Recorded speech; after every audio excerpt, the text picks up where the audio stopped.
We are live. Converse, are you still here? Yes, I am. Okay, so we're live right now. So I wanted to say hello, everybody. I've got Converse Contender on the channel right now, and I'm really excited about that because I noticed that Converse Contender is busy making a big splash on YouTube. I have a feeling that he's going to be really popular, and so I wanted to get in there while the getting's good. and get him on my channel before he gets really popular and he doesn't pay attention to the little people like me. Oh, whatever. You're making a big splash yourself. No, it'd be nice. I'd like to make a big splash, but right now I'm just a little fish in a big pond. And so I think it's a pretty good strategy that Converse Contender has. He's kind of reminds me of James with Modern Day Debates in a way. And because James has this channel that he hosts debates. And last night I happened to tune into Converse's channel, and he had hosted a debate, I think with two Christians, but one of them had kind of a unique Christian perspective. And you were moderating that. You were actually trying to handle questions and moderating and doing all this stuff yourself. And it can't be easy because it's just a lot of stuff to try to run at the same time. Yes. I'm actually, I am a moderator on Modern Day Debates channel as well. Oh, good. Yeah. Have you been on one of his channels where you've actually been into I mean, you've not just moderated in the chat, but you've also moderated on his channel? Yeah, exactly. Yes.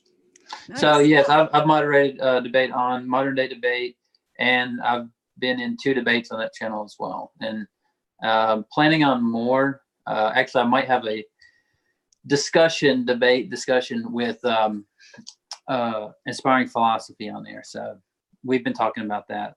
That may be really interesting.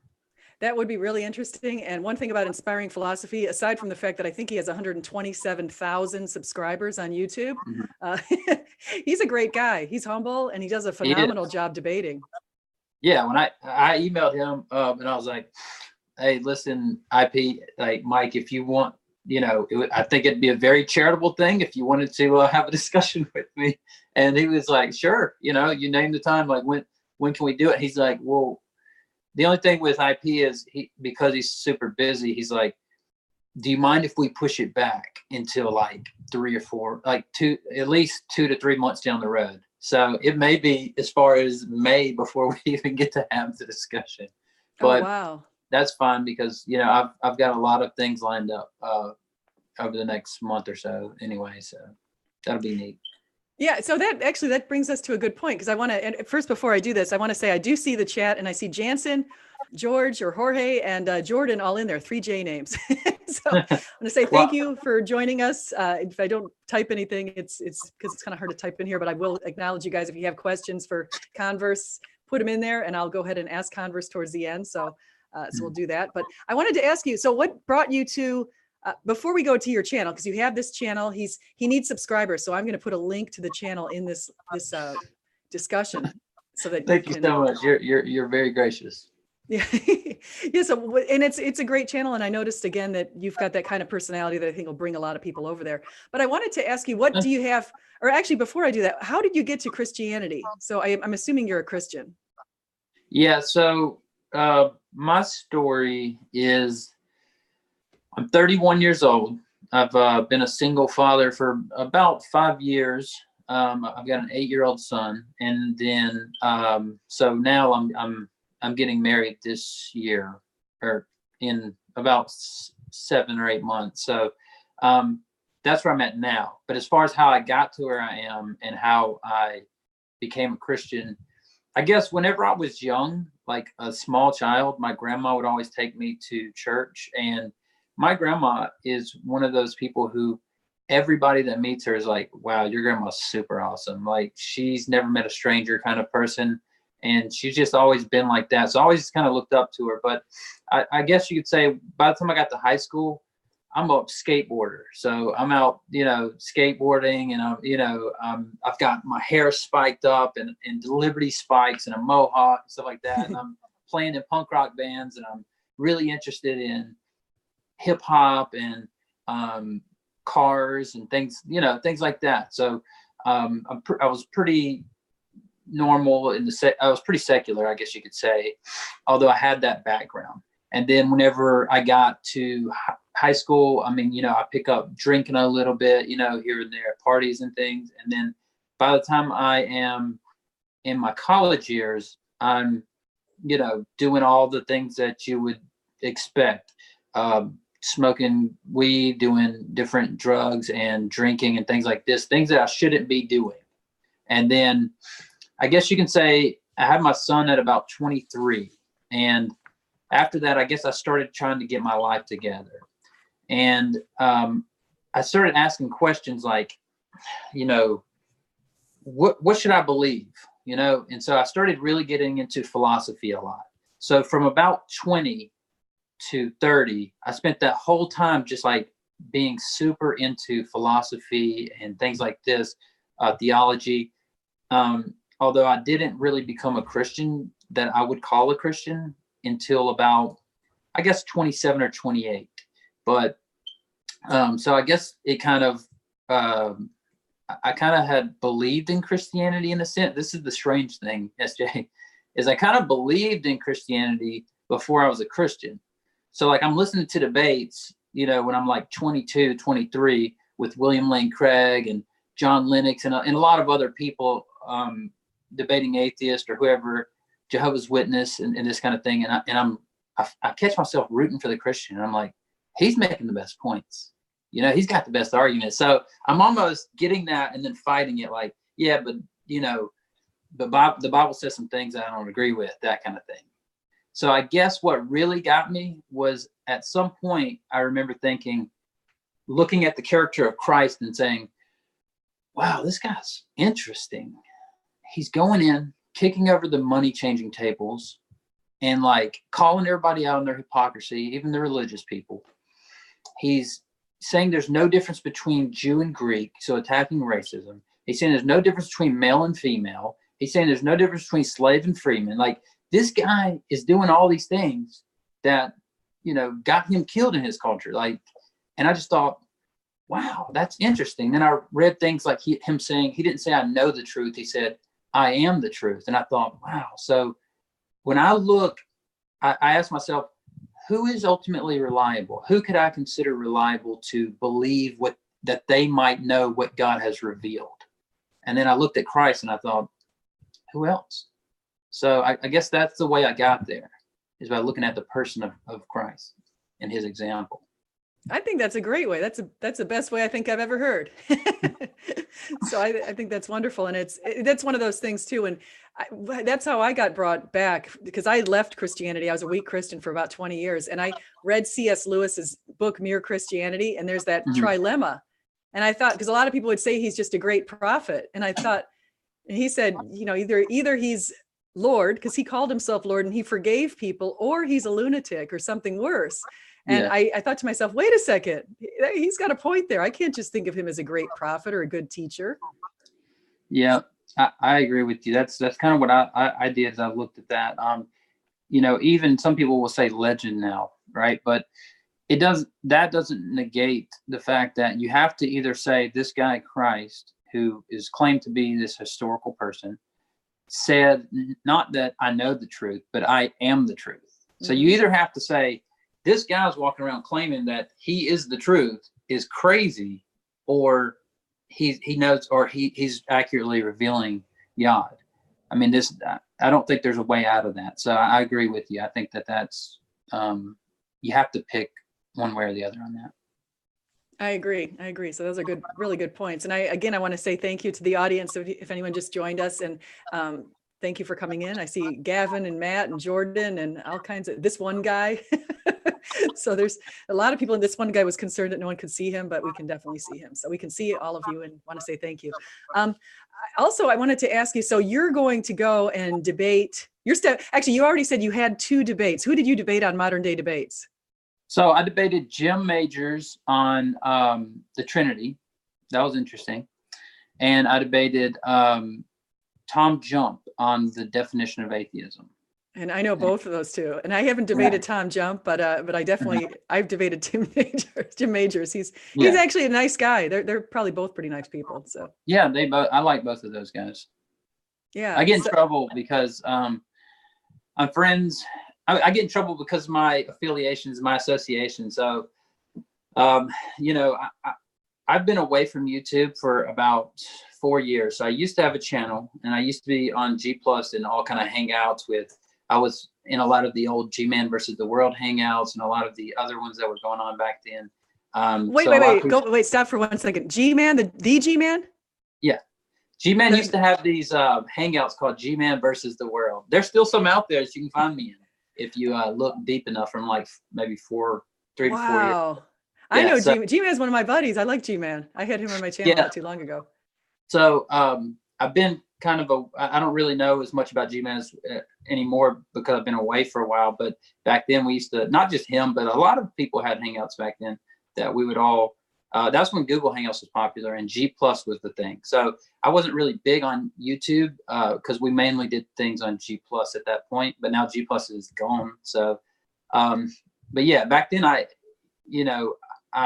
had a lot of conversations, and now that I'm just getting back, I'm kind of learning the dynamics, how things have changed. So for example, I'm a moderator on Steve McRae's channel, and you know, I'm a friend of Dragnot, and like I'm a friend of like all these different groups that like I really like Tom Jump, and I like, you know, Jim Majors and all these people, and I'm starting to see how the dynamics behind the scene works, where these certain groups don't like these certain groups and these don't, and I like a lot of those guys. So I'm you know, as long as they don't have anything negative to say about me, like I'm, you know, fine with being friends with all of them. And so sometimes I get a little pushback from one side going like, well, you're friends with this guy, and I'm like, look, you're not gonna talk me out of being friends with somebody, you know, like it's just I think he's interesting. I think he's got good points, good arguments, you know. So that's all I wanted to say, was that I'm starting to recognize some of the dynamics of the of YouTube and the Great Debate community as a whole. That is so funny, because I actually, on Facebook, I'm following Great Debate Community, and I don't do much on Facebook, so I rarely go in there and really pay too much attention. But all of a sudden, I'm getting all these friend requests from Steve McRae's friends because I follow. Well, you know, by Great Debate Community, I mean what we've all, like the debate of God. Like, I don't mean the specific channel, because like that's an old saying. I don't mean to like promote a channel or anything. That's just it's an old saying. Like, the Great Debate Community is the community of believers and non-believers that debate about these topics. So you know, that's where I'm coming from with that in general. But but yeah, like I say, and I'm interested in your work as well. I'm watching a lot of your content, and I appreciate it. Oh, well, thank you. Yeah. So going back to that, see, here's what happened. So for anyone who, because I'm going to bring people up to speed on my perspective, and then you can see if that's also your perspective on this atheist divide that we've kind of been noticing lately. So what happened was, about a year ago, everyone seemed like they were really good friends. And they were going to conferences. Like there was one in Texas. I forget where in Texas exactly. I think it was in Dallas, but it was something, I'm forgetting what it's called. But a bunch of them went to that, and it was like the Doubt Conference. The Reason Rally, or I mean the Faithless Forum, I think it was. Faithless Forum, yeah. Yeah, okay. So a lot of them went to the Faithless Forum. So Jim Majors, you just mentioned, and Kyle, who was Steve's partner for a while, and Shannon and Paula Gia, and all kinds of atheists were at that. And then also even Ocean, forget his last name, but the polytheist. Yeah. So they were all there, and they all looked like they got along really well. So I was following those videos on that whole thing. And then all of a sudden, what happened was Steve and Kyle had a falling out. And right before they had a falling out, I had Steve on my channel, and I didn't know that they had anything going on. So they had this terrible falling out, and then everyone picked sides. And I think that's where sort of a lot of it is today. So some people went to Steve's side and some went to Kyle's side, and it's sort of kind of gone off from there. And then Steve actually likes to make a lot of enemies of just anybody. He'll say whatever he thinks. And so he's got actually a lot of atheists against him. Yeah. It just really on his own.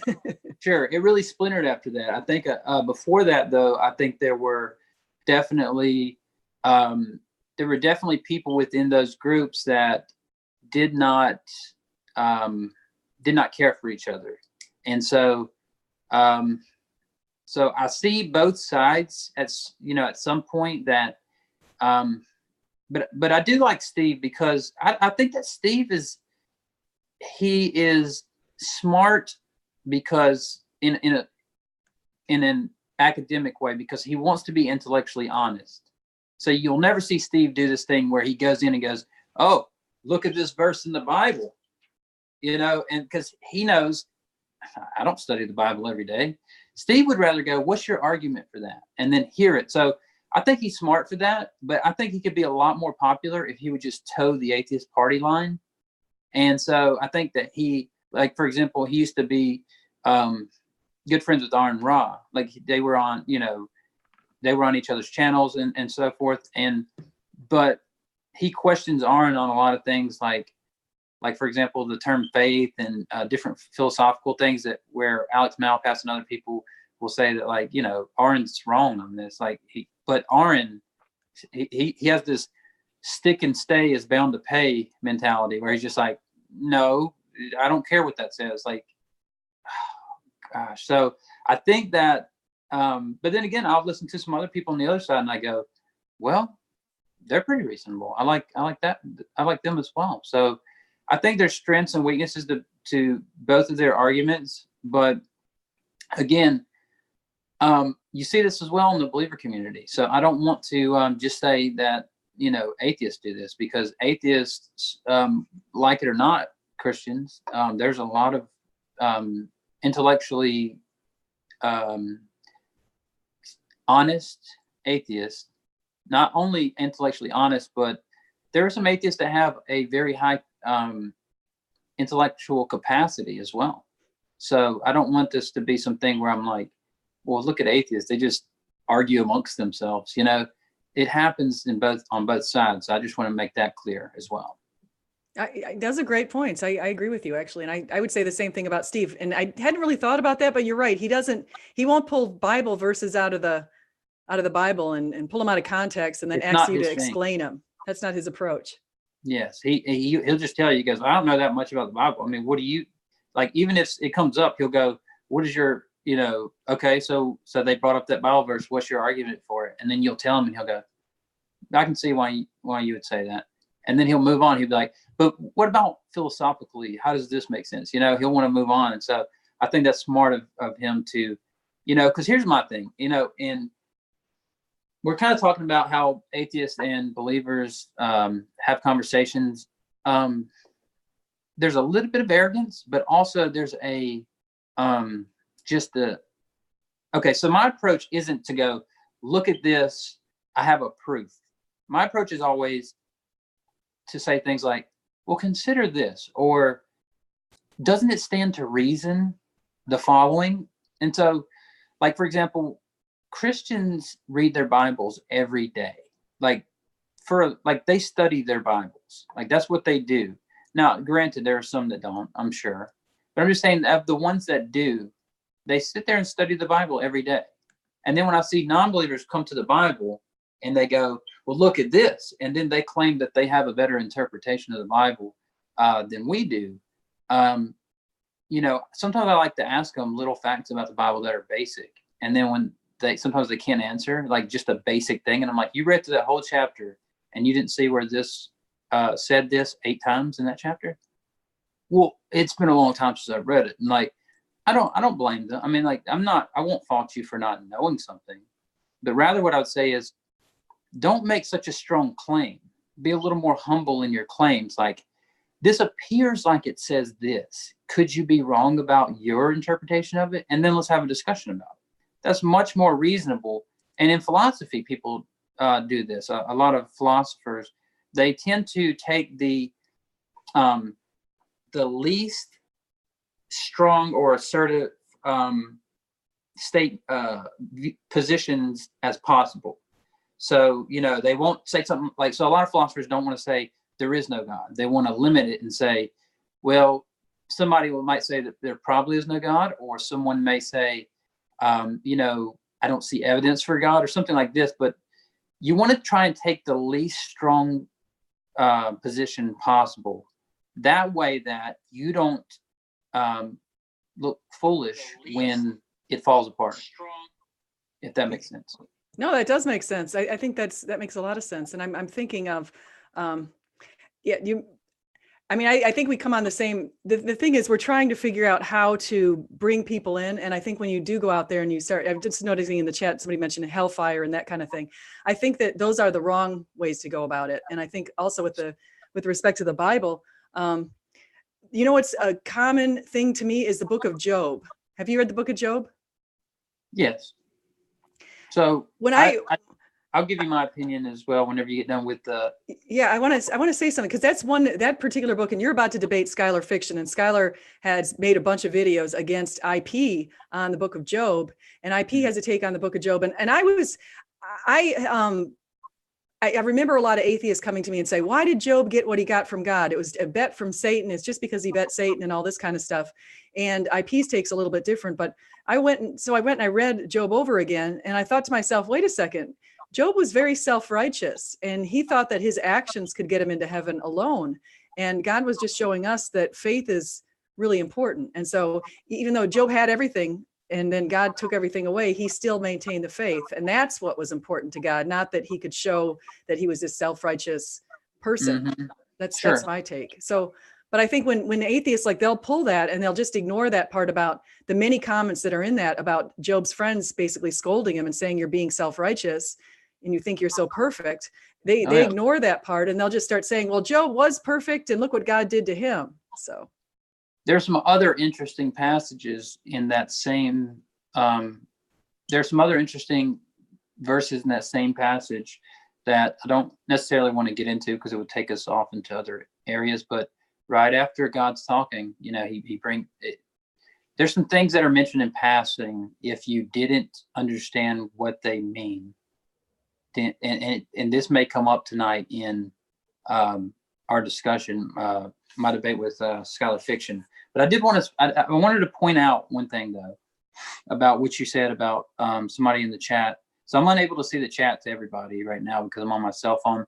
I'm at property that I'm getting ready to sell. I'm going to be out here by the 20th. So I'm getting a lot of things done. And so I'm not at my house right now. So I'm not able to look at my computer at the chat. I just want to make that clear. But, you know, I've had discussions with other Christians about this fire and brimstone preachers versus, you know, let's say an evidentialist or presuppositional preacher or teacher or discussion. And I think they could both be effective. It's not something that I would do. Maybe it's just because of my temperament or something, but so for example, I had philosopher Ben Arbor on my show maybe a month or so ago, and Ben said that he originally kind of got convicted by a preacher that was preaching on a college campus he was on, and he was a hell and fire and brimstone preacher. But we talked about that, you know, and we discussed, and I guess God could use both to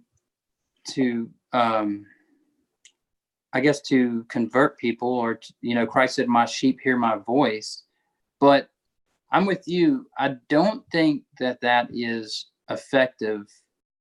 Or I would say that it wouldn't be effective coming from me. I just don't have the temperament for it, and I'm not interested in it. But also, one of the things about me, like my approach, is that I take the approach that I start with the study that's been done, that people who are confronted with beliefs that contradict their beliefs cling tighter to their beliefs. So if I go in and I start shouting at atheists, a lot of times they're just going to cling tighter to their beliefs because it's contradicting what they believe. And theists did this as well, but I just wanted to point out that that's my take, and that's why I go about apologetics the way I do.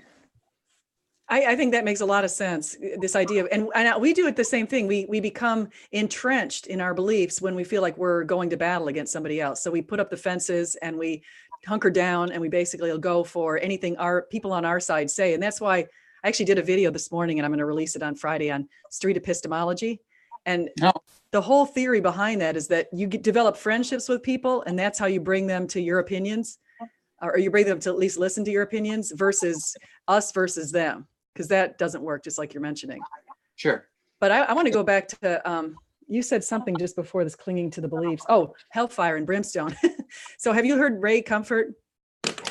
Yes, I am familiar with Ray Comfort. So that's his approach. And I was like, I made a video on how I didn't really agree with that approach, because I teach human resource management. That's one of the classes I teach. And I teach leadership. One of the ways you motivate people is you have the choice of the carrot and the stick, right? So you can motivate it with an incentive. Intrinsic versus extrinsic motivation. Yes. I wrote a paper on it when I first started college. So I'm familiar. You're right. And so actually, thank you for bringing that up, because if we talked about intrinsic motivation and extrinsic, so extrinsic gets into the carrot and the stick. So it's either you're going to get punished or you're going to get incentivized. Okay. The punishment never works. Sometimes the incentivization works depending on what people value. But what's even better is what you're talking about, which is intrinsic. And if you look there's a video by Daniel Pink, which is phenomenal. And he references, have you? The Matchbox experiment? Yes, that's the one. And he talks about purpose, mastery, and autonomy. I make my students watch that. Mm-hmm. Yeah, I actually wrote a paper on that. So basically, people were given money for how quickly they could perform this experiment. And the people who were told, hey, I just want to challenge you guys for a competition, see who can do it. And the people that were motivated by competition did better than the people who are motivated by money. Exactly. Reward. So there's something intrinsic. And he says your low level rote tasks, so you can motivate people by money. But if you want high level creativity and innovation, you've got to motivate with purpose, mastery, and autonomy. And it speaks to the human condition. It's really, really actually spot on as far as the kinds of things we care about. We want to seek meaning and purpose and that kind of stuff. No, I totally agree. And he goes on to talk about Google, how Google allows the Google Days or whatever, where they allow their employees to just, hey, work from home or the coffee shop or wherever you want, and you can develop idea. Just as long as you're developing an idea and you present something when you come back, you can, just do whatever you want for these days, certain amount of days out of the year. And that's where Gmail and Google Maps and all these different programs came from. They came from people on these free days just sitting around thinking, what would I like to have out of Google? Oh, I don't know. How about an email system? How about what about G Plus, or what about this or that? So I do agree with you on that. And I can see where you would draw a I had never done that, but I can see where you would draw a comparison to apologetics there. That makes sense. Yeah, no, I draw a complete comparison, because I think about my own approach, even when I was doing the street epistemology video, and I thought, okay, I'm going to go into things like purpose, meaning, and the stuff that really matters. And I rarely talk about hell, because I don't think that that's effective. You're going to go to hell. The other thing about, what is that? Well, here's another interesting thing is, I see heaven and hell in the Bible as anthropomorphic in a lot of ways, because if you think about it, if you think about the ways that heaven is explained, and we're talked about getting, new bodies that are not of the world or whatever, and then we're thinking of heaven as a spiritual place, but then we're like, it has streets that are made out of gold and a big pearl gate, and I'm seeing that as the Bible saying something like it's a really great place. It's humans trying to make sense of a place that we can't understand, if that makes sense. And then hell is it's explained as being infinitely dark and full of fire, which it doesn't seem like those two could necessarily exist in the same way at the same time. That is full of fire, but it's outer darkness. So I think what those are, it seems that they're anthropomorphic statements that tell humans, this is a really good place. That is a really bad place. Be careful. Like, I don't think they're descriptions. So I don't go to heaven or hell for anything like that, because I would say there's not enough, there isn't enough scripture to tell me that much about them. And so if there was a more in-depth, a more in-depth passage that revealed a lot more about them, perhaps I would use that more. But because it's more of a vague concept about, a place where you don't want to go and a place you do want to go, I just consider I want to be in God's presence. So that's what I would say. Yeah, and I think that that speaks to what hell would be the lack of God's presence. And Sure. I don't know if people realize what God's presence does to a place. So if God's present, there's a love that bounds and unites people. But without that love, uh, what's left?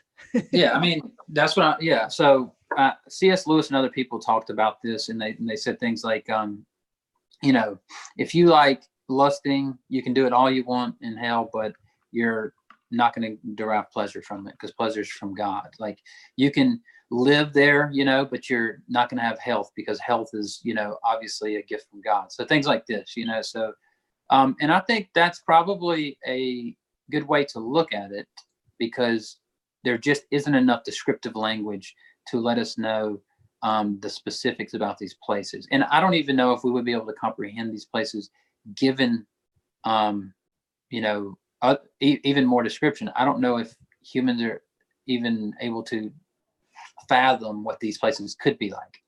Like, what is a universe without, or what is a place like without God? You know, God's gifts. I don't know. Yeah, and I want to build on that. You're going back to what you said with the golden roads and the pearly gates. I don't think that's anywhere in the Bible, unless I'm mistaken. I don't remember ever seeing a I do mention. think it. Oh, is I it? think Because it I could be wrong, but I believe in Revelation. on Revelation. Okay, I have Yeah. to think I about. mean, I don't have my computer with me, or else I'd look it up. But maybe you can look that up real quick, and we'll. Yeah, Uh, no, if it says that, but I will just mention that. but it's a common view. That's the thing. It's people. It's not just you didn't just make that up. There's a very common perception that maybe people crafted in their minds of like a stairway to heaven, or Yes. this idea of heaven in the clouds, or the Right. idea that there's a pearly gate, St. Peter standing there. I mean, it's very common stuff that a lot of people just, and I don't know where it came from. I just. Well, that's a good point. And maybe I'll speak to some of that. So you're right. Like for example, the clouds. So Christ said that he's the Son of Man that comes riding on the clouds of heaven. Now, this will get us into another topic that we don't necessarily have to go into, but that was the rider on the clouds was a title for Baal. So one of the nation's gods. And what Christ and what Daniel was pointing out, and what Christ is pointing out is, no, it's not your God that comes riding on the clouds. It's you know, Daniel's like, it's our God that comes riding on the clouds. And so I guess that may be where people start to get that from. But like another example is angels having wings, for example. As Dr. Michael Heiser just read a book, who I'm sure you're well familiar with, I know. Yeah, I he just read a book it. called Angels. Yeah, I read Angels, and I just read his Okay. book Unseen Realm. Okay, cool. So he read the book Angels. He's like, nowhere in Scripture does it say angels have wings. As a matter of fact, there's not the term angel. He just basically says is messenger. Like he doesn't even consider the sons of God as angels, which is interesting because I make that mistake sometimes where I say the sons of God are fallen angels.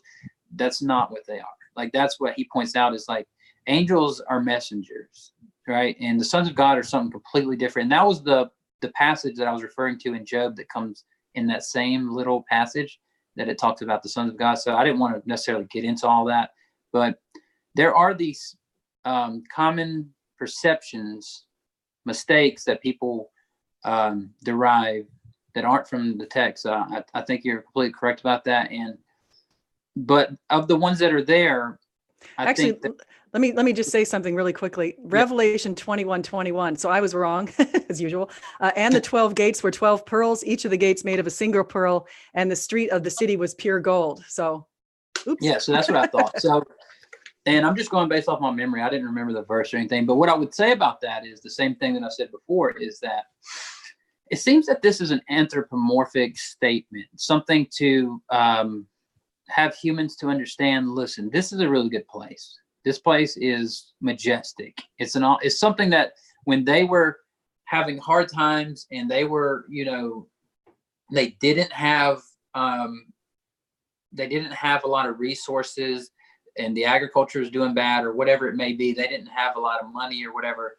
They're looking forward like, hey, this place, it's got streets of gold. You're worried about gold, like a little piece of gold now? I mean, all the streets are going to be made out of gold. You get what I'm saying? It's not I don't necessarily think that that's what the specific, because I see it as more of a spiritual place.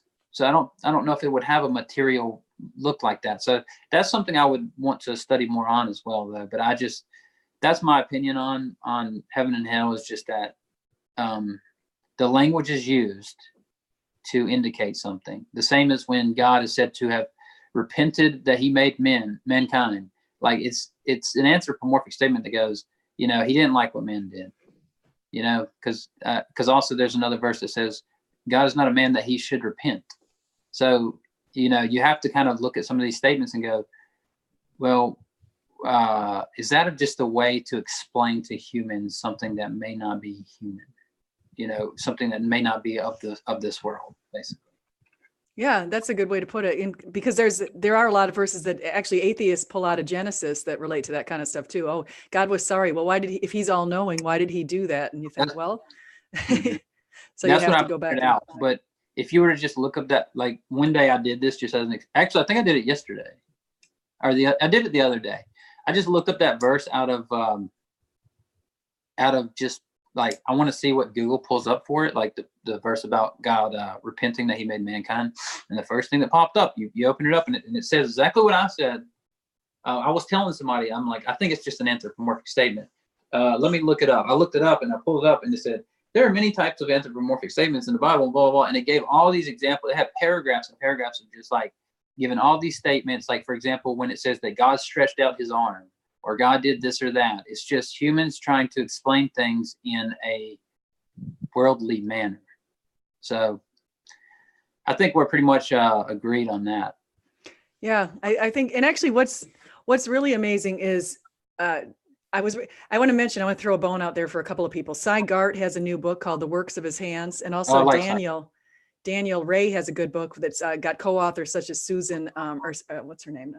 Not Sarah Salviander and William Lane Craig. And it's The Cosmos, the Creator in the Cosmos. So there's some really good books that are out there that those two wrote, and Hugh Ross and a number of people, but a lot of them look at Genesis and they point to the fact that how would this ancient people, how would they, if you actually go through Genesis like Hugh Ross did and you look at that kind of stuff, he speaks to Genesis from the perspective of a person who was on the earth while the clouds were completely covering the earth as it formed and wouldn't be able to see the light in the sky. And then suddenly they can see light, but they can't see the specific suns until the clouds started dissipating. I mean, he went into all this stuff and then he went back to Genesis and he said, and I mentioned with Cy Gart too, is they said, well, wow, how are these ancient people able to put something so absolutely brilliant together? And so it's pretty neat. Yeah. So. Oh, I should say Daniel Ray's Story of the Cosmos and Hugh Ross's Creator in the Cosmos.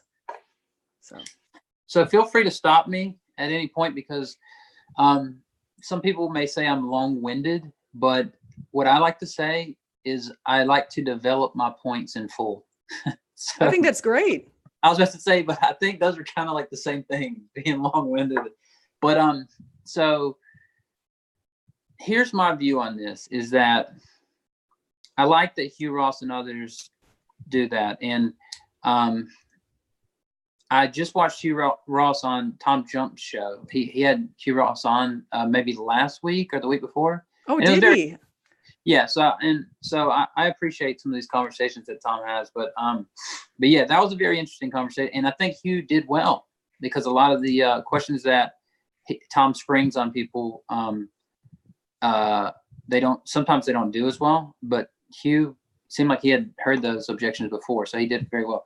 But what I would say about that is, I do think the Bible is accurate, and I do think that there's room in there for people like Hugh to make their assessments and to try and read through not only what it's saying, but like what is it implying. But here's the other thing I'd point out is God, it seems that it's a principle that God reveals things to people in the way that they could understand them. So, and I give this example. So, for example, there's a verse in the Bible that God has the number of hairs on your head numbered. Now, how I put it is, if God were to have said to the Israelites, I have all the molecules of your DNA strand numbered.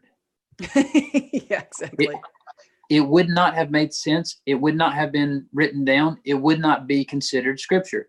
They would have just been like, he said gobbledygook or something. I don't even know what he was talking about. So I don't appreciate the questions from non-believers when they say, well, why didn't God just tell us about the Big Bang or about some other scientific, thing or whatever? God reveals things to people in a way that they can understand them, or else it would not be worth the time to even speak. It's like if I were to try to tell my son right now about the quadratic equation, I was like, x equals minus b plus or minus square root b squared equals 4ac over 2a. He would be like, I'm playing my iPad. He would probably say, leave me alone. I'm playing Pokemon or something, so I don't think that's a good objection, and I appreciate what Hugh Ross and others are doing in this way, where they're looking at the text. And the last point I wanted to make was a lot of Christians. I guess I'll start with this: is that a lot of Christians, they're almost afraid that if you try and look at the text and see an old earth, that you're not being honest with the text. But what I would say is that you need to keep in mind that this is from an oral tradition. These people were trying to preserve this in an oral way until they could write it down for prosperity or for posterity or whatever. So, like, for example, the language with the snake in the garden. Well, as Michael Heiser points out, like, the term there may be better off translated as the shining being that convinced Eve to eat of the tree. But the serpent language is there, okay? And it may be that, so for example, if Satan is a luminescent being, it makes sense like in Isaiah 14, where it says that, oh, day star, or oh, shining sun, morning star, how did you come to fall from heaven?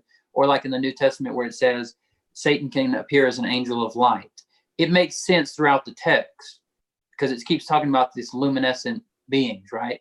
And then even in Job, I believe it's chapter 38, it talks about the same thing, the morning star, the shining person.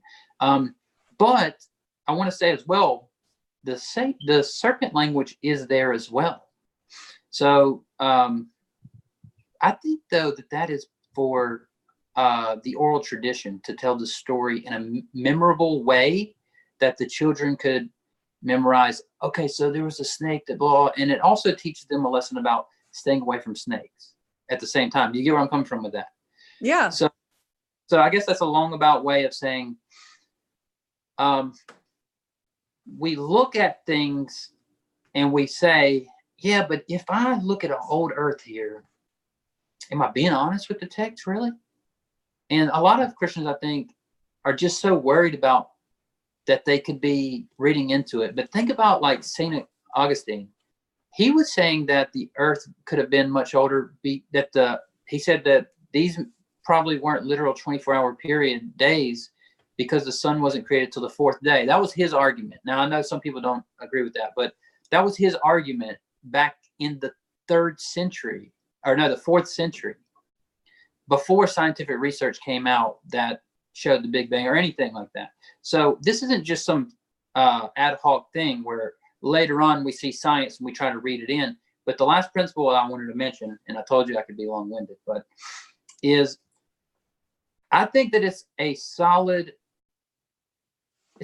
principle to say that we should both look at the revelation God gave in his word and the revelation God gave in nature, the book of nature and the book of Revelation, because if God created this universe and we discover something about it, if it's true, it's true. If it's true that the earth is 13.8 billion years old, then it's true even if God created it that way. So I just wanted to make those points, that God presented things to people in the way they could understand them. And then secondly, let's not be so afraid to look at what it may be trying to tell us without, taking a facile reading of the text, basically. I agree with you. No, I think those are good. And I want to go back to what you said with the maid. Hugh Ross addressed that whole thing on day 4 with the sun and the moon, because how he addressed it is, he said, again, going back to the cloud cover, he as a cosmologist and a person who knows astronomy and that kind of stuff, he's got a PhD in that. He studied the way that the earth would have formed. And he noticed that when the earth formed, basically it was a lot of water, just as described in the Bible in Psalm 104. And he also noticed that it was completely covered by clouds. And so at one point you're able to see, people say, well, what about all the plants coming before? Well, it could be that the plants were the clouds, the sun was breaking through the clouds a little bit, but not very well, but you still get a little bit of light in the atmosphere. So from the perspective of the person, you say, okay, let there be light. They're seeing light from the perspective of somebody who's under a major cloud cover, but they can't see the sun until day 4, when suddenly the sun appears, and it's, and God made the sun. Well, Hebrew verbs, a lot of times, they didn't have all of these different tenses. So it could have been God had made the sun, that kind of thing. So it's just that the sun and the moon appeared at day 4. And so it actually really relates. It goes together. I've heard that. Yeah. And I've heard that, that critique. And I think that it may be right. That's why whenever I said Augustine drew the conclusion that the earth might be older from saying that the sun was made on the 4th day, and so they're not literal 24 hours before that. And then I said, but that's what he came to that conclusion about what he believed. I know that people don't necessarily buy into that view. So that's why I said that, is because I know that there were arguments that were defeaters for that. All I was pointing out is that, and I know that you understand that what I was saying, that it didn't take science to come along to say, well, let's reinterpret the Bible. He was looking at it as far back as the 4th century. And another point I would make, if you would be open to it, is so on Modern Day Debate, maybe a week or two ago, Kent, what was this is going to get good. Is it Kent Hovind? Kent Hovind. Yeah, Kent Hovind debated, I don't remember the guy's name, but he was an old Earth creationist, and he was a very bright guy. And I sent in a question, a super chat, and it was asked. And he asked Kent, he says, Converse Contender asked, what is the difference between literalistic and literal? And Kent just went, that's up to him to define what it means. I don't know what he means by that. What I meant by that is what John Lennox points out in his book, 7 Days That Divide the Earth, I believe it's called. 7 Days That Divide the Earth. I think that's what it's called.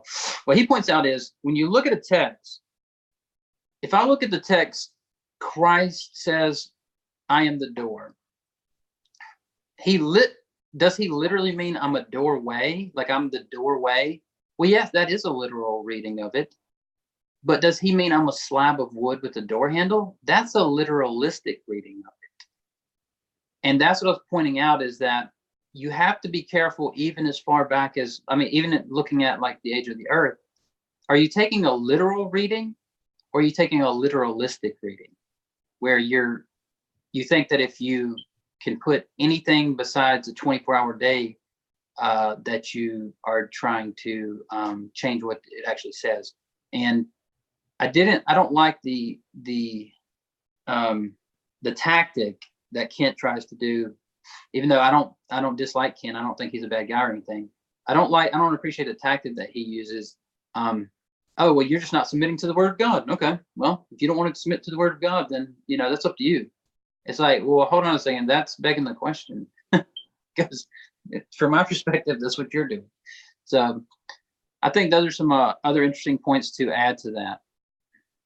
Yeah, I agree. And I for some reason, I've noticed this with young Earth creationists, and I'm actually an old Earth person. I actually believe that the Earth is pretty old, but for some reason with young Earth creationists, it seems like some of them get kind of hostile against people like me who are old Earth creationists. They really want their position to be believed, but I think they take the focus away from where it's supposed to be, because we're supposed to focus on Jesus, the New Testament, and the Gospels, and spreading the good news, and not be focused on if dinosaurs were interacting with humans 6,000 years ago. Right. Yeah, good point, because I think you're right about this. And one of their main arguments seems to be, well, if a child opened the book and started reading it, they would get what I'm saying. But honestly, do you think that a child would understand Ezekiel and some of the other passages in the Bible? Do you think they could just open it up? And people are called, and Christ said, "My sheep hear my voice." So I would take that, also I would expand that to say that when you read the word, you're going to hear Christ's voice in the word. And there are many passages where you can't say, well, if a child read this, there are many things that you need to be at least, capable of understanding certain things. Like if you know the Near Eastern context of a lot of passages, you have a different understanding than if you have an understanding, if you're looking at it from a 2019 United States of America point of view. So I don't think that's a good argument. And I see exactly what you mean by that, because it seems like they couldn't be wrong almost. And I just don't think their arguments are strong enough to make that claim that if you don't adhere to young earth creationism, then you are not submitting to the scripture. It's just, I think it's non sequitur. I agree. And the other issue that they don't address in their young earth creationism is they don't look at the fact that the genealogies from Matthew and Luke are slightly different in number. And so the way you reconcile that, or I think it's an appropriate reconciliation, is the fact that Matthew and Luke named the people they considered important through the history, and they might have skipped generations naming people, because maybe they had Rahab, for example, the prostitute, and then maybe they didn't name a couple of people after her, and then they named somebody else. And when people refer to somebody as a father, it doesn't necessarily mean that you're the direct father. The word that they had for father was the same as the word for grandfather. We distinguish it, but they didn't have different words. So when, for example, we say Jesus is the son of David, he's not the direct son of David, but he was the son of David. So it's right. Because that those words are different. So that's something they don't pay attention to, that the genealogies are different. And it's because, again, they mention the important people. But I want to go back to, what I'm going to ask you? I have predictions of what Scholar Fiction is going to do in the debate. So you want to hear my predictions? Yeah, so that'll be tonight, yes, at 8:30, I think, p.m. Eastern. On Modern Day Debate, or on Scholar's channel? No, on Scholar's channel, and I am interested in your predictions. I mean, I have my own predictions, but I'd like to hear yours. I've listened to enough Scholar Fiction debates, and I know he does the same exact thing in all of them. Well, let me say this. I have debated Scholar before, about 4 years ago. A lot of people don't know that. Yeah, so we've actually had a debate, and everything that you would think he'd bring up, he brought up. So go ahead, though. I'm interested in hearing that. Oh, good. Okay. Well, see, I debated. Here's what happened. I debated him too. I debated on his channel. And when I went on, first I watched a bunch of his debates, and I saw him with Mike Winger, and I saw him with, I think IP was on. Yeah, IP. I definitely saw that. And I saw some other ones. And I thought to myself, if I limit Schuyler and don't let him talk about the Old Testament, he's not going to have anything to talk about, because that's his main debate. Yeah. Because well, he admitted. Yeah. He admitted one day when he was talking to Jonathan Sheffield, he admitted, I don't know. I don't know anything about the New Testament, really. I mean, I'm fine with Jesus pretty much and his character. I mean, but my concern is mainly the Old Testament.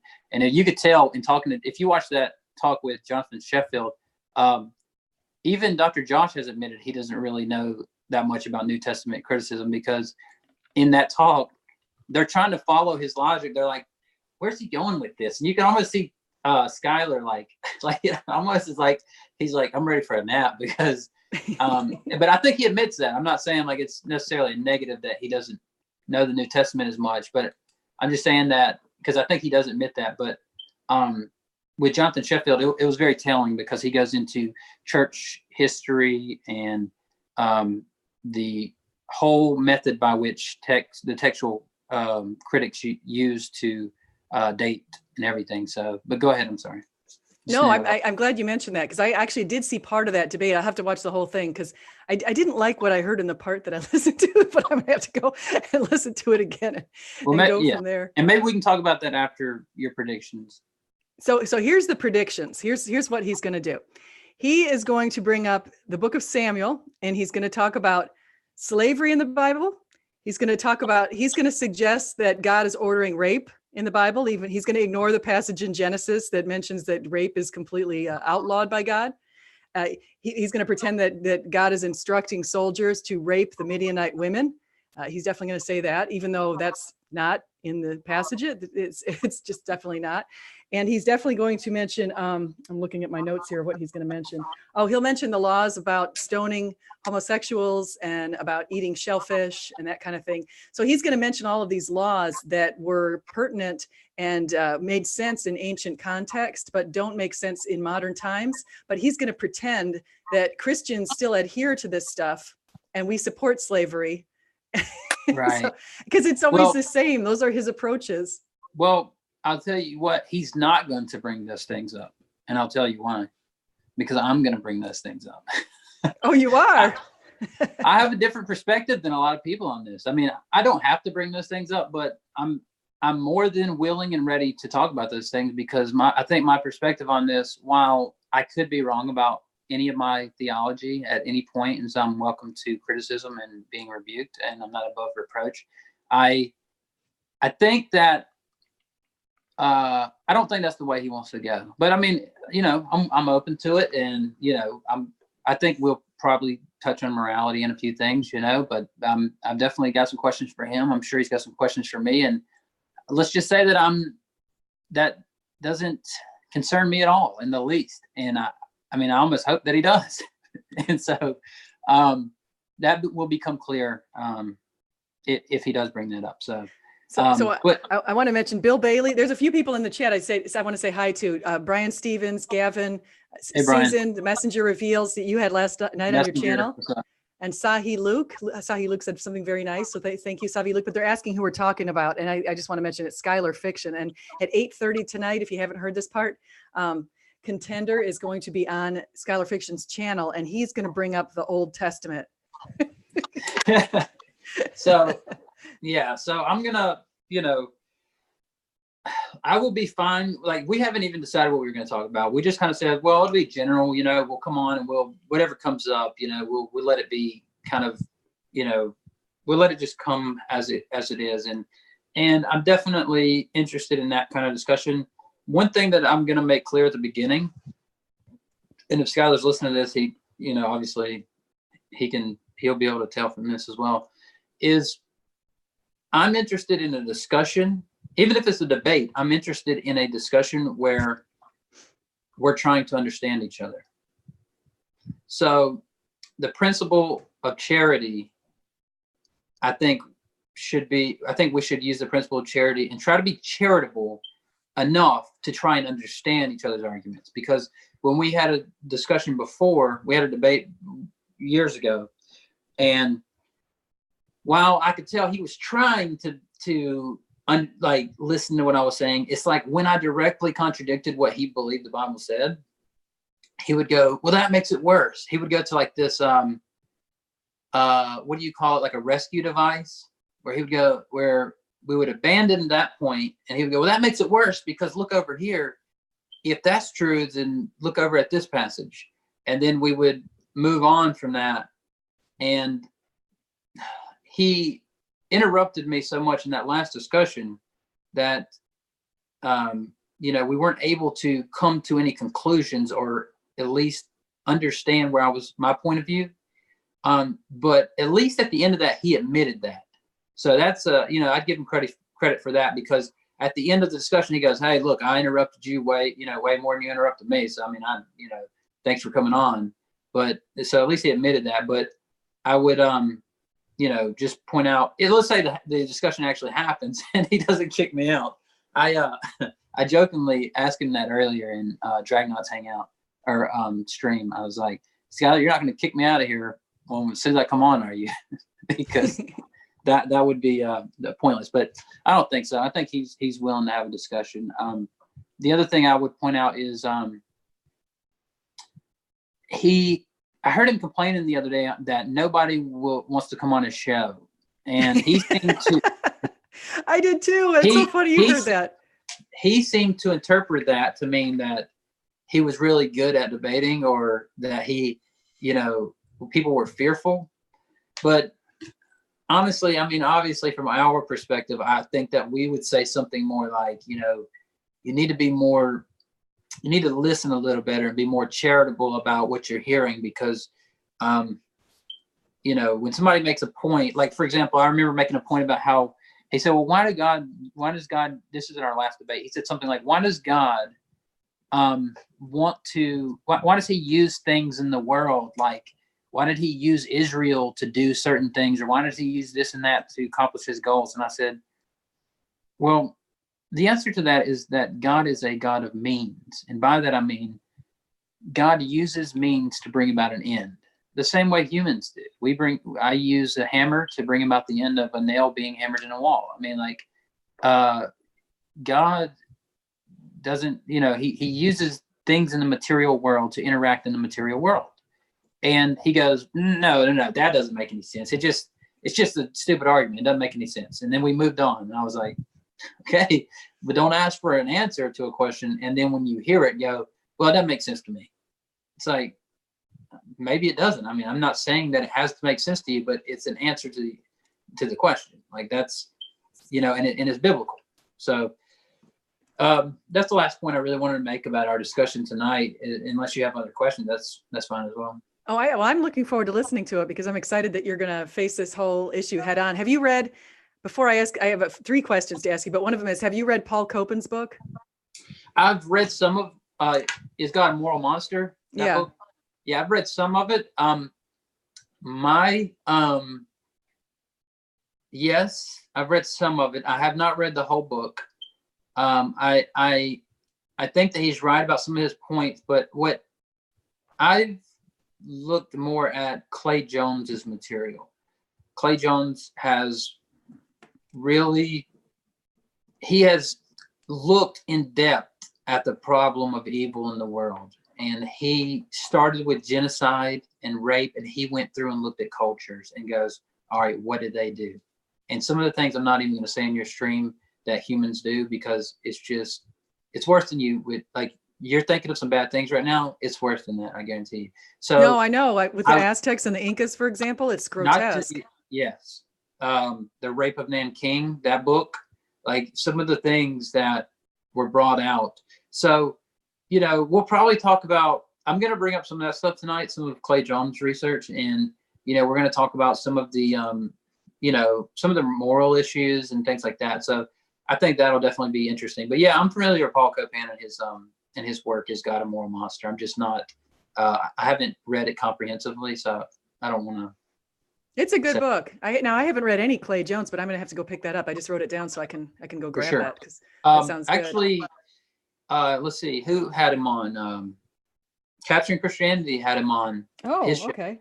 Yeah, so there's I think he had him on his show, if I'm not mistaken. Great. But if you subscribe to Biola University, I think I have a YouTube channel I watch of them, and his videos, are on their channel, and he makes some great points. So, but yeah, go ahead. I'm sorry. No, that's fantastic. Now there's a lot of people in the chat. One of them, Messenger Reveals, you had on last night. And one of the things I thought was interesting about Messenger Reveals is his take versus the other person. They were talking a lot about determinism. And I'm curious to know where you stand on determinism, because I have my own opinion on it, and I don't want to salt your opinion with my opinion. I want to see where you stand. So Messenger and I talked about that last night. And my take, I don't want to go in too deep, because it'll take me, because again, I like to develop my points in full. So so what that means is I don't want to be really long-winded about all this, but I believe in free will, because I believe free will is biblical. For example, when God says things like, choose you this day who you will serve, or when God says Joshua 24. Right, things like that. I think that it implicitly promotes, or at least tacitly lends approval to the fact that there's free will. I mean, think about even property laws like thou shalt not steal. It's tacitly saying like, hey, you're capable of stealing and you better not do it because you can be held accountable. Like, I mean, I just see that. Now, Messenger has some really good arguments from psychology and from, some of the interdeterminate factors, which I already kind of knew some of those arguments because I'm familiar. So what I say is I don't have a defeater for hard determinism. And I admit that up front. So one thing I believe that people have liked about my style or my methodology is that I try not to go beyond what I know. So a lot of times I'll say, I don't know, or something like that. But with this, I would say I don't have a defeater for hard determinism, but rather what I would say is both the Bible seems to indicate that we have free will, but also our intuition and experience of the world seems to indicate strongly that we have free will. And while intuition and experience isn't always correct and doesn't always mean that it's not something that's vertical. So something that we sense doesn't necessarily have to be true because we sense it. So if I put a stick near water and it looks like the stick's bent, for example, my perception's just off. The stick's not actually bending in the water, for example. So I would just put it in that way. And I would say, I gave a quote to Messenger Reveals last night that I like. It's actually a quote about morality from an atheist philosopher, Louis Anthony. You'll see a lot of people used to use this quote. William Lane Craig used to use it all the time. And I don't have the quote right in front of me, but it says something like, any argument about moral skepticism will be built on less obvious premises than objective morals. An argument for objective morals is.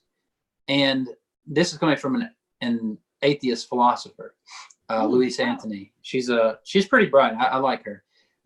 But how that applies to this is I would use that same statement about our intuition about free will and say something like, although I could be wrong about free will and my intuition could be off, any argument for determinism seems that it'd be built on less obvious premises than an argument for free will, if that makes sense, Steve. No, I agree with you. I are you familiar with Molinism? Yeah, I actually am partially a Molinist. Yeah, I mean, we got into that last night. I know you had to go, but I've been in. If you watch the streams on my channel, I've been deep into Molinism. So that's kind of what I explained to Messenger is that being a Molinist, I consider myself reformed because if you look at, like, for example, some of Dr. Kurt McGregor's material, Molinism is mostly reformed from Molina's point of view, but there are differences. It's not in the same way. So, for example, there's irresistible grace is resistible, for example. So yeah, I pointed out to him that God, so we had a question from Bob, who's on Steve McCrae's channel a lot. Bob said, if God knows what we will do, then we don't have free will. We're determined to do it. And I pointed out to him, no, if God has what we call middle knowledge, God knows what we would do given a circumstance freely, that what we would choose to do.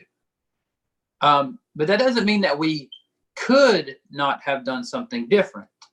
So there's a difference between what we could have done, what we would have done, and what we did, for example. So, and I made this point that God knows that we could have done, like, so if, and I gave an example, let me just do that because that'll clear it up and I'll kind of stop rambling here. I said, if I have a friend who is a drug addict and I know that he would sell my TV to do drugs, to buy drugs, if he comes downstairs in the morning and I have heroin or whatever laying on the coffee table, I know that he will do those, or given that circumstance, I know he would do the drugs. But that doesn't mean that he could have not done them. because he could have just chose to not do them. So in that situation, even though I set those drugs on the table and I set up the situation that I knew he would do them in, that doesn't follow that he then couldn't have not done them, because he could have. So that's the distinction I made there. And I see how you apply that, or why that followed from free will and determinism. No, I agree. I agree with you. And I want to explain my view on that. And I'm also a Molinist. I believe that God knows what we will do under certain circumstances, and he puts us in the most optimal circumstances to find him. I think everyone on this planet is in optimal circumstances according to what he has put inside of us to make us the best we can possibly be. But I want to go into my idea on free will and determinism. Is I distinguished biological determinism, because that's what atheists refer to pretty much, from theological determinism. On the theological side, God basically, like you said, has set our path, and we're supposed to go down it, but we don't have to go down it. We can try to fight against him. That's why they call Israel was wrestling with God. But if we go back to biological determinism, I've got this little chart that I just made. I don't know if you can see it. But the idea is at the low level, at very low level skills, very low level activities, that's biological determinism. So if we're walking or sleeping or doing something like that, God knows that we're going to sleep. We're going to have to sleep just about every day. Most of us have to sleep every day. And so those low level activities are biologically determined in some way. But if you get to high level activities like making choices about God, or making choices that are big decisions in your life, well, that is where you have all the free will. So at the low level, sure, you can see biological determinism, but at high levels, sorry, we have free will. And I say sorry because there's a lot of atheists like Rationality Rules who make tons of videos on saying we don't have any free will, and because they're trying to eliminate their accountability. Sure, and I can see where, because deontological moral systems, they say that you are accountable. They say that there's some obligation to morals. So I definitely understand why you drew that distinction. So, but what I want to point out is that I think you're correct. And I actually mentioned this last night to Messenger, and I said, I understand there are determining factors. So, for example, if I don't have legs, I'm not going to be a dancer. Like there are determinate like facts that limit what you're able to do. But that doesn't negate freedom of the will. Now, Caleb Cumberland, who's the dry apologist, I really like Caleb. He's a bright guy. Yeah, I've listened to him. He pointed out, there's a dichotomy between making choices for reasons or making choices randomly, but the choices being made randomly do not negate a free choice. So even if I choose something, let's say randomly, right, that doesn't negate that I had the power to choose that or that. So, but one more thing I wanted to point out was, so I think that at this point, Christians who aren't Molinists are going to want to say, well, where are the Bible verses for this, right? Because Molinists claim that God has this middle knowledge, this knowledge of not only what humans will do as his foreknowledge, but what humans would do given a circumstance. And what we could do. What we could do. So I want to give a few verses just to kind of preempt that argument there. So I like, for example, when David is running from King Saul, he's at a place, I believe it's called Keilah, and he asked God, if I stay here, will Saul kill me? And God says, yes, if you stay there, Saul will kill you. But David didn't stay there. He left, and Saul didn't kill him. So God knew something that would happen that didn't occur. So that tells us that he knows. So they may say, a lot of people try to take that verse and say, yeah, but that could be compatible with open theism or whatever. All right, so let's take another verse, like Christ saying, if Sodom, had seen what you've seen, they would have turned or whatever. I'm not quoting the verse, obviously. I'm just coming off memory. He's saying if they would have had this knowledge, they would have done this. Now, some people say, well, that's just hyperbolic. Well, I see it all through Scripture. The other day, I wasn't even thinking about Molinism, and I was reading, I believe, in Exodus, And there was a point where God was talking about, I believe it was the Canaanites, but I could be wrong about that, where he says, you're going to drive them out of the land, or you're going to, but you can't do it all at once. You're going to do it over a certain period of time. And he goes, because if you would have done that, the animals would devour you. And I wasn't even thinking about Molinism, or I was just reading it along, and I was like, there it goes again. God knew something that would have happened had they done an action, a subjunctive conditional, or, the counterfactuals of creaturely freedom. If they would have done this, this would have occurred. And I think that it's pretty plain from scripture, because I hear complaints all the time that God doesn't, the complaints against Molinism, I think are pretty simple. Does God have to, so God has to look at the future and learn about what you would do? What? How is that different from his knowledge of what will happen? It's just knowledge. He doesn't have to learn anything if he already knows it. I agree with you. The people who make the argument against it a lot of times try to trap God inside a linear time, and they don't take into account the fact that God is concurrent in the past, present, and future. And so they'll say, they try to put themselves as God. Well, God is looking into the past or looking into the future. God is concurrently in that position. So it's super hard for us to be able to fathom that, because we're in linear time and that's all we know. But it's something that C.S. Lewis has spoken about, the time thing and how that impacts it. But also going back to your mention, I love the examples you use, because Michael Heiser used that same example with David running away from Saul. And Right. he kind of said something to the effect that God must not have been right there. And I'm like, well, no, God said, if you do this, this will happen. It's basically, God knows what will happen in these situations. Yeah. And just like Jesus with Judas, Jesus said, okay, go do what you're going to do. Jesus knew what he was going to do. Yeah, So. exactly.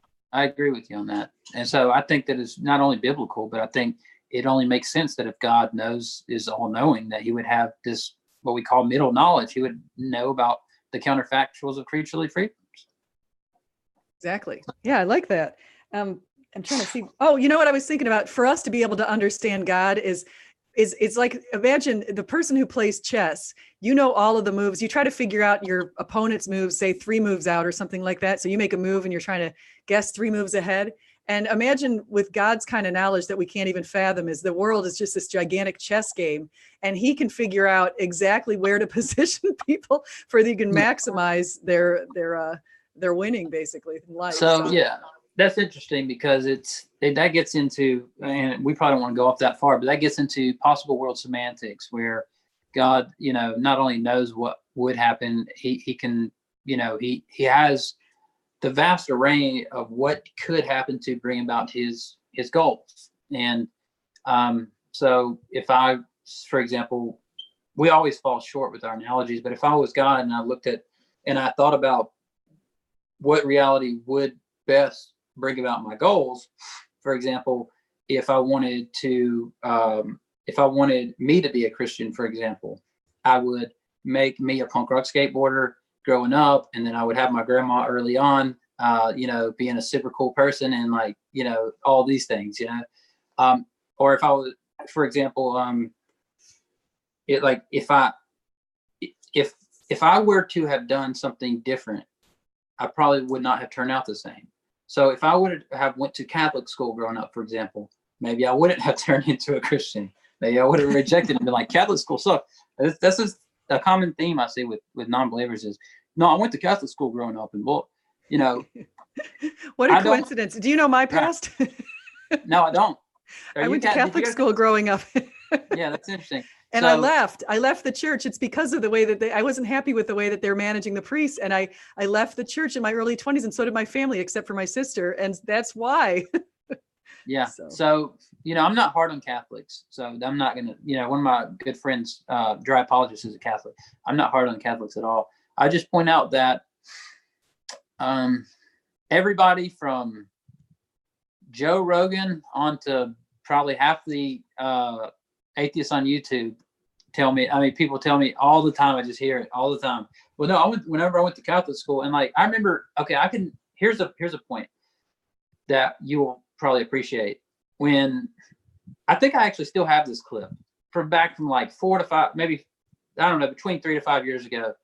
I was on a G-Man versus the world, and me and I said, G-Man said, do you guys want to add anything? And I said, yeah, I'd like to add something. I'd like to ask the non-believers in the room, what is the gospel?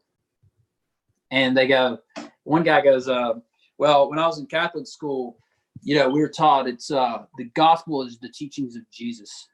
And G-Man just goes, no. It was so hilarious because you know how he is.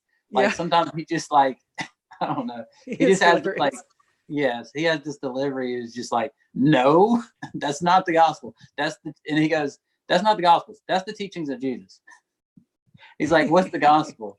And so it was so funny because another guy come up and we knew that he had never been really big in Christianity. And he goes, well, we know it because you guys say it every day that Jesus died for you. And we started laughing because this guy was just like, you guys say it every day. Like, we know it.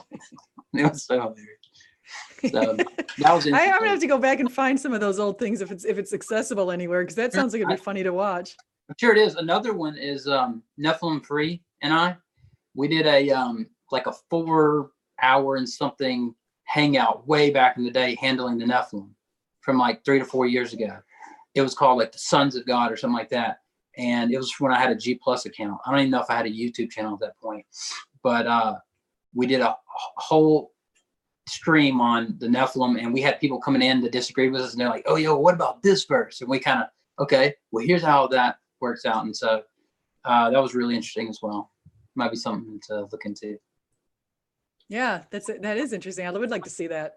I'm just looking at the chat and I see Messenger Reveals, and I have to disagree with Messenger Reveals, but he says Paul got some things wrong about Jesus, like the hidden secrets. Paul said the secret was that Gentiles would share in salvation. This is not what Jesus taught.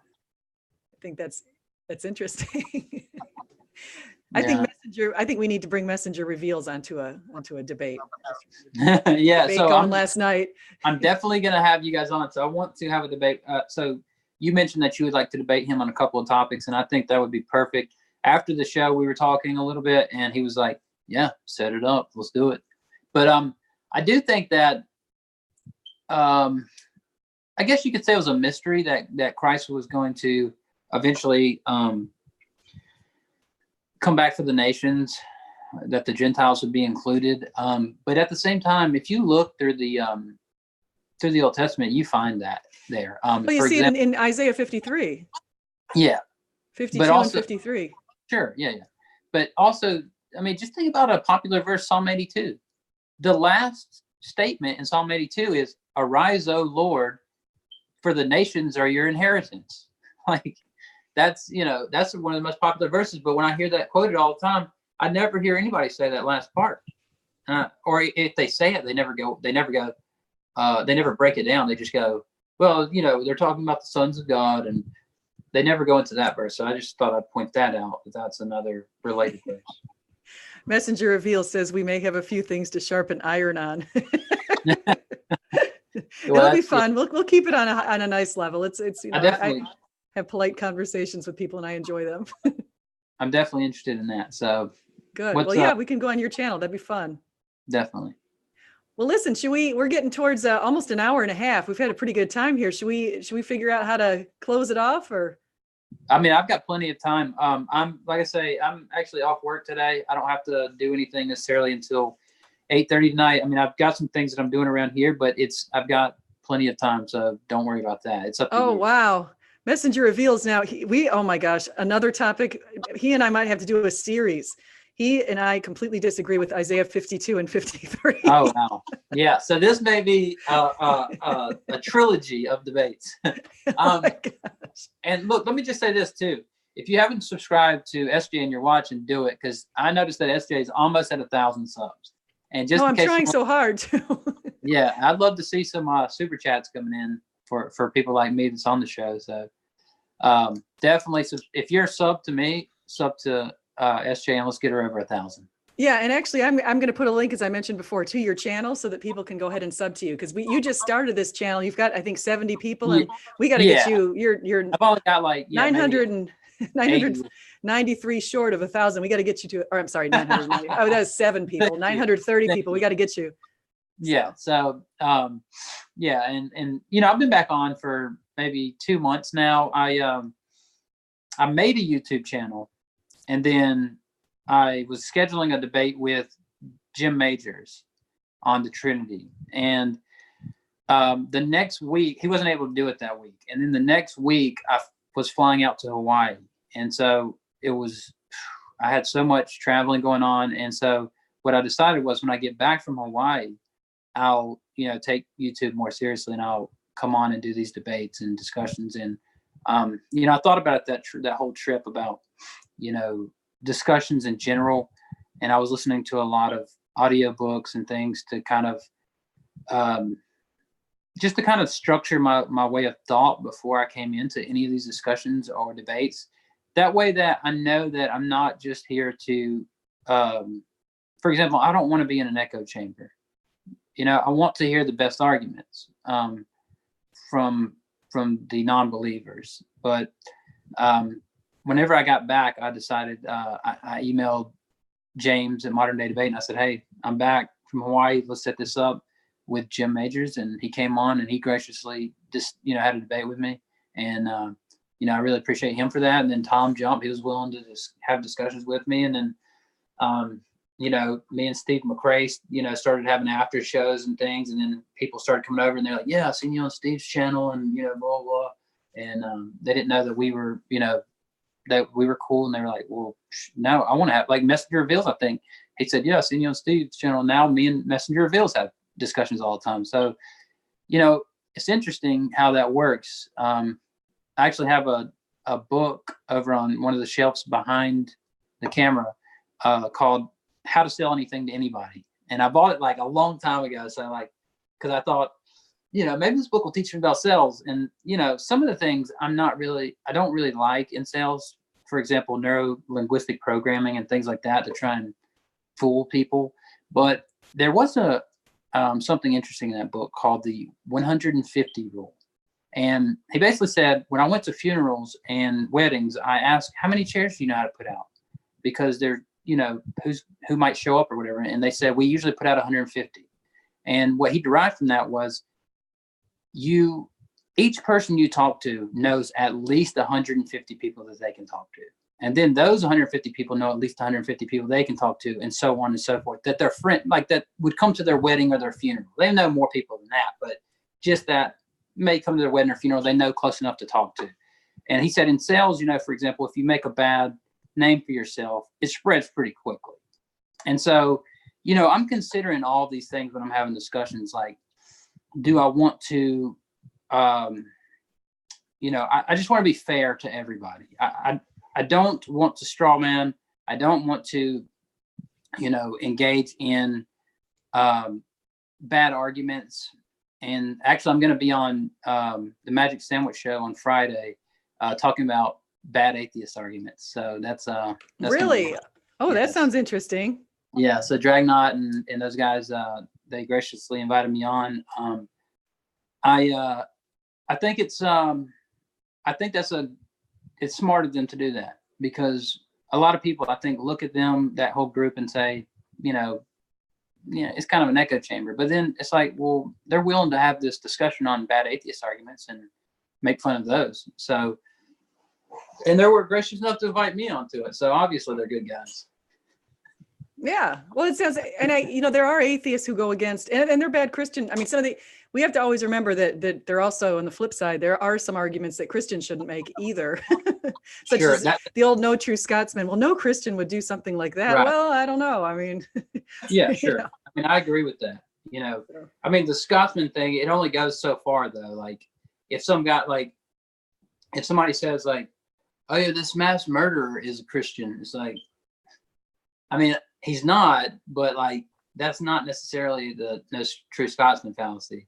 There's specific usages of that fallacy. So I think you're right though, because a lot of Christians do use that, even for, like, for example, Catholics or somebody that they don't consider Christian. So yeah, I agree with you.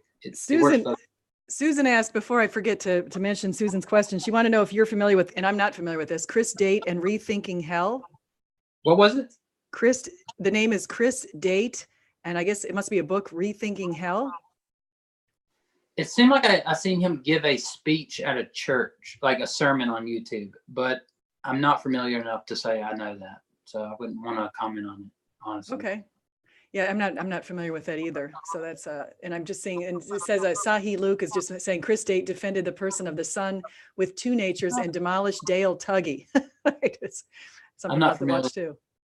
Yeah, I'm not either. Maybe that's something I'll look into. So as far as, and Alex Armstrong's asking for my view on Isaiah 53. I'm going to say one really quick story. When I was doubting, when I was in this state for about 20 years, as I mentioned, after I left the Catholic Church, I was kind of getting to the point where I really wanted to know the truth. And I was reading all these Eastern books, and I had this idea that Buddhism was superior and all that kind of stuff. And next thing I know, I'm on a business trip flying up to Virginia, Alexandria, and I'm flying up there, and but before I got on the plane, I see this man, and he was really ethereal. He was very tall. He had kind of blondish grayish hair, and he had this kind of like, there was something about him that just stood out. And I was kind of looking at him probably a little bit too much, because I thought there's something about that guy. It's almost like he was angelic. I mean, he's just standing out to me. And I go and I sit on the plane, and it's one of those planes where you have seats are already pre-chosen. So I sit on the plane, and he sat next to me, and his wife sat next to him. And so he's in the middle seat, and he struck up a conversation. And next thing I know, he convinces me to read C.S. Lewis's books, which I had never read as adult books. And then he said, you know, who am I describing? He said, he was pierced for our transgressions. He was crushed for our iniquities and he went on and on about this sinless person and the servant. And I thought, well, geez, that's kind of obvious. That's Jesus. And he's like, yeah, it is. That is Jesus. You know, that's written over 700 years before Jesus even walked the earth. And I thought he must be about, oh, that can't be true. And I mean, I can't believe that's in the Old Testament. It's super obvious. And so I went home after I got off the plane. Actually, I went I went online and I looked up the Jewish scriptures, because I thought, well, how could the Jewish people have this in their own scriptures and they don't see it? And so there was the verse in their scriptures. So I just still am blown away by that, because they say that represents Israel, but they don't address that Israel's certainly not without sin. So Israel, you know, is obviously a very sinful nation, as reported numerous times in the Old Testament. So it goes against that argument just from that. Yeah, that's a good point. I mean, that verse, like you hear it read and you go, yeah, the Apostle Paul, right? No, the Old Testament. But, you know, and I've heard different arguments against it. I don't think that they make enough sense to be a defeater for that position. So I do take that it's, you know, that it's a good prophecy. I like Michael Heiser's take on a lot of this stuff. A lot of prophecies seem to have dual fulfillment. So there will be things in the text that can be applied to the person that they're currently speaking of, but then there are things in the text that can't be applied to that person. You know, for example, the prince, like a prince or whoever they're speaking of. So I would take Michael Heiser's view on that there are dual fulfillments of certain prophecies.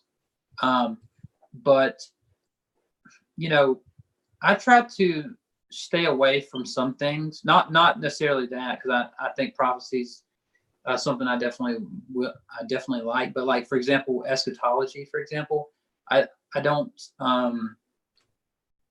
push a view.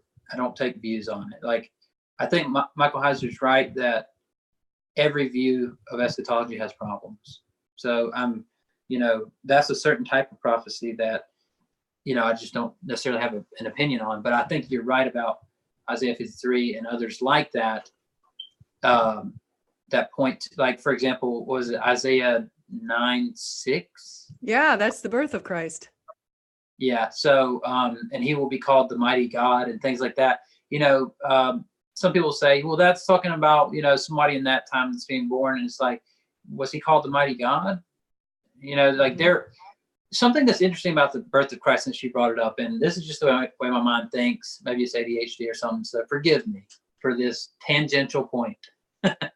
But something very interesting about the birth of Christ, that, because you mentioned cosmology earlier with Hugh Ross and so on and so forth, and I'm just connecting dots. But Michael Heiser and some others got together with a cosmologist, or I'm sorry, an astronomer, and they looked at when was the birth of Christ.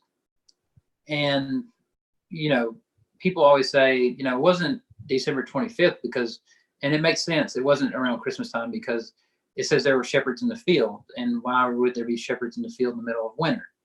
So, but a really interesting point is if you take Revelation, the book of Revelation, and you plot out where it describes the Messiah being born, it talks about constellations. It says, it's talking about the Virgin Virgo.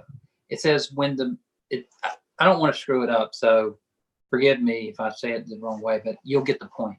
It says something like when the sun is at her midpoint and the moon is at her feet or something like that.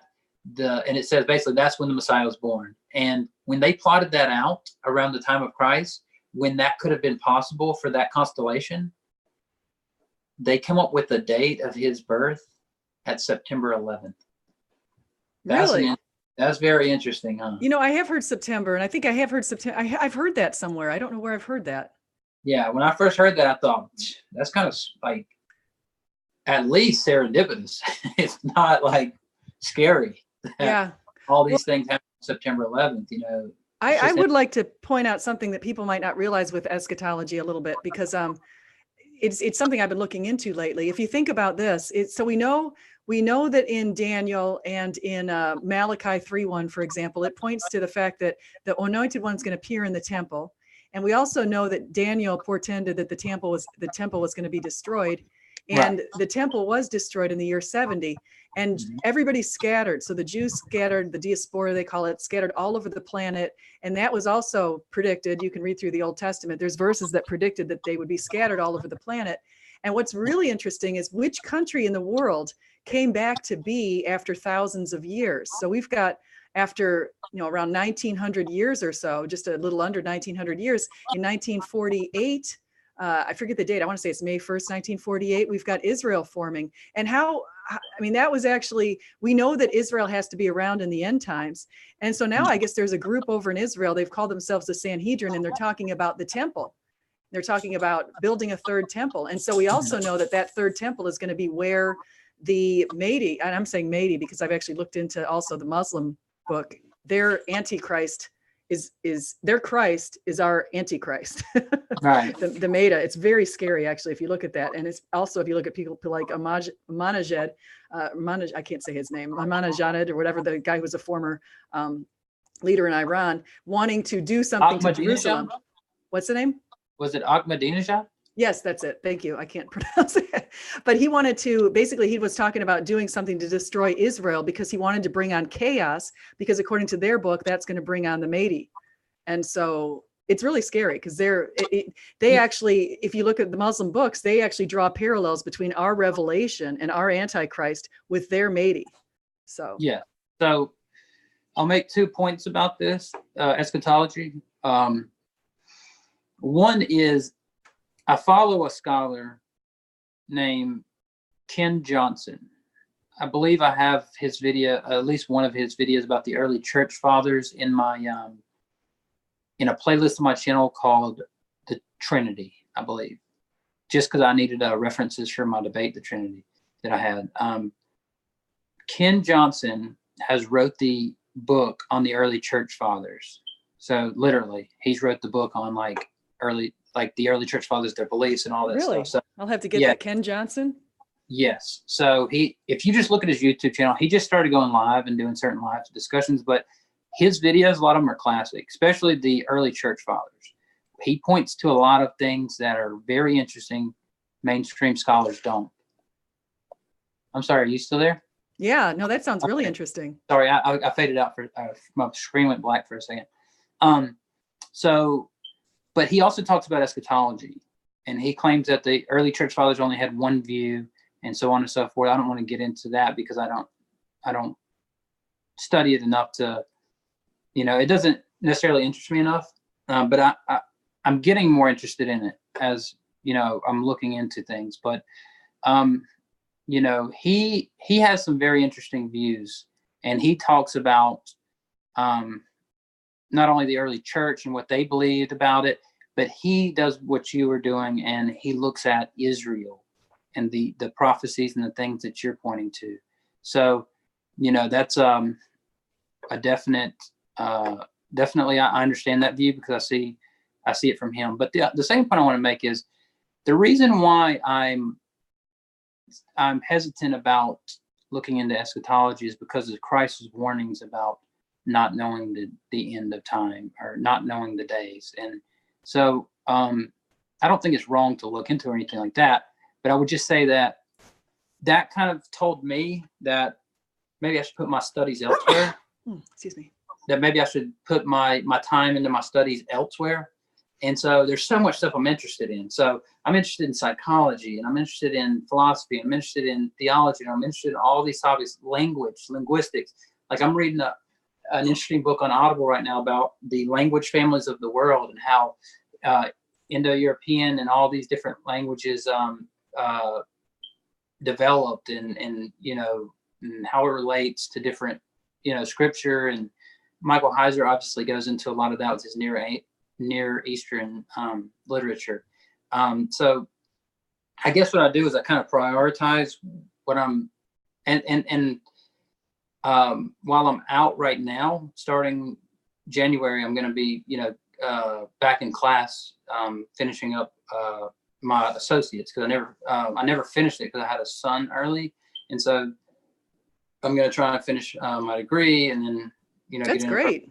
bachelor's. Yes. Yeah, so all this stuff I wish I could have been doing over the last 10 years, but instead I've been I'm an apprentice to a dental laboratory, so I've been sitting in the laboratory all day as a tech and listening to audio books and listening to debates and discussions all day long for I went to Verizon Wireless one day a while back and they were like, use like 30 gigs a month or something. And they were like, it's crazy how much you actually use because of YouTube. But anyway, I do the same. I ride my bike almost every day, and I listen to audiobooks and YouTube videos that educate me on something. Oh wow! Are you married to James White?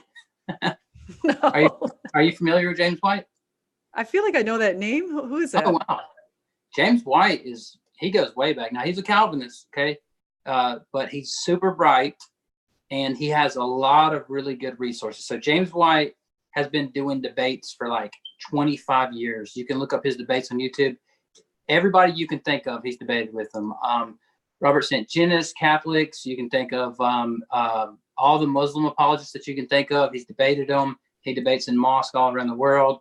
He debates Jehovah's Witnesses, Mormons, you name it. So he's a very valuable resource, and he's I think he was a professor at Grand Canyon University, I want to say, but I could be wrong about that. But anyway, he's debated Bart Ehrman and so many more people. He's a really bright guy. I disagree with him on some things, but I would definitely recommend you look at his material because of his textual criticism knowledge. But the reason why I brought him up is because that's exactly what he says all day long. Is I was riding my bike yesterday, and on my ride, I listened to blah, blah, blah. Like, even so, to the point where now there's this Christian apologist preacher that's, criticizing him all the time, saying James White, who's a bike rider, but is a part-time apologist, but a full-time bike rider. That is hilarious. Yeah.